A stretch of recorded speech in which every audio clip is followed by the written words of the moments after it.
తెలంగాణ భవన్లో BRS working president KTR మాట్లాడుతున్నారు. Live లో చూద్దాం. బయటికి వచ్చే నాటికి తెలంగాణ ఎట్లా రాదు అన్న పరిస్థితి తెచ్చి చూపెడతామని చెప్పి మాకు ధైర్యం చెప్పి నువ్వు పో పోలీసులతో పో అని చెప్పి పంపించినోడు జయశంకర్ సార్.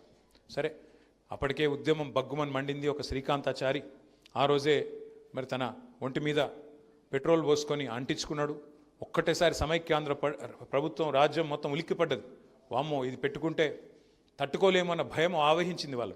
అందుకే వాళ్ళు మమ్మల్ని జైళ్ళకు రోజులు పంపలేదు, కానీ ఒక 30-34 గంటలు జైల్లో ఉండి తిరిగి తెల్లారొచ్చి మళ్ళీ అసోసియేట్ అయింది. ఇదంతా ఎందుకు చెప్తున్నా అంటే, ఎంత గొప్ప మనిషి ఆయన అంటే 1900 చాలామందికి ఢిల్లీలో, ఎందుకంటే మనకంటే తెలుసు ఎంతో అంత, నిజంగా తెలంగాణలో కూడా చాలా మందికి తెలియదు. ఢిల్లీలో మమ్మల్ని ఇంగ్లీష్ జర్నలిస్టులు పట్టుకునేది. ఏంది మీ లొల్లి, ఎందుకు రాష్ట్రం, మీరు అసలు బతుకుతారా, రాష్ట్రం మనగలుగుతారా, వయబిలిటీ ఉందా అని అడ్డమైన క్వశ్చన్లు అడిగేది. అడిగితే జయశంకర్ సార్ ఎంత బ్యూటిఫుల్గా చెప్పేదంటే, we are not fighting for a new state, we are fighting to restore a state that existed separately for 8 years.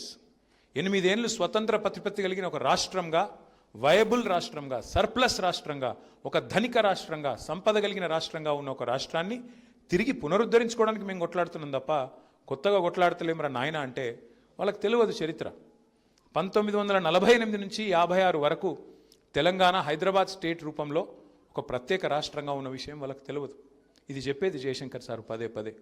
Jayashankar sir చెప్పేది, అయ్యా మీకు తెలియదు, 1952లోనే ఫజల్ అలీ గారు, justice Fazal Ali, Supreme Court judge, ఆయన మొదటి రాష్ట్రాల పునర్విభజన కమిషన్కు చైర్మన్గా ఈ హైదరాబాద్ రాష్ట్రాన్ని ప్రత్యేకంగానే ఉంచండి, దీన్ని కల్పకండి అని సిఫారసు చేసిండు అని రిపోర్ట్ ఇచ్చేది.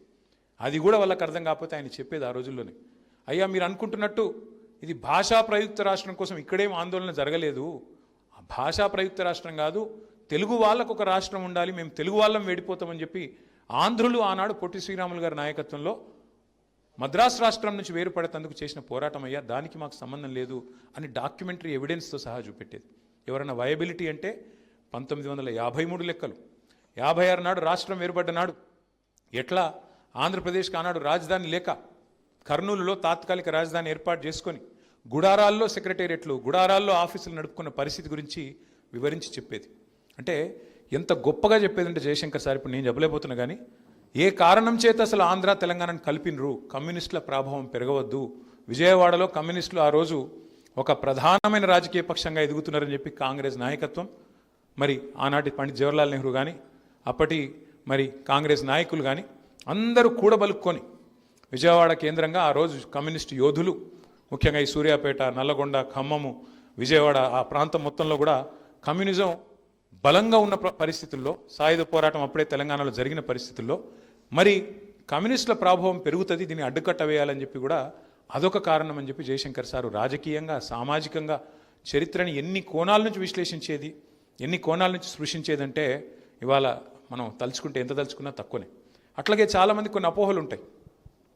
రాజకీయ నిరుద్యోగులు, రాజకీయ నాయకులు 1969లో ప్రారంభించినారు తెలంగాణ ఉద్యమాన్ని, కొన్ని అపోహలు ఉంటాయి. చెన్నారెడ్డి గారి పేరు చెప్తూ ఉంటారు. చెన్నారెడ్డి గారు వాడుకొని చివరికి ఆయన మళ్ళీ పోయి కాంగ్రెస్లో చేరినాడని చెప్తూ ఉంటారు. కానీ జయశంకర్ సార్ మాకు చెప్పేది, చెన్నారెడ్డి తప్పేం లేదయ్యా, చెన్నారెడ్డి నిజానికి తెలంగాణ ఉద్యమంలో ఆ రోజు ముందు రాలేదు. 68-69లో ఖమ్మంలో ప్రారంభమైంది విద్యార్థులు, ఉద్యోగుల వల్ల.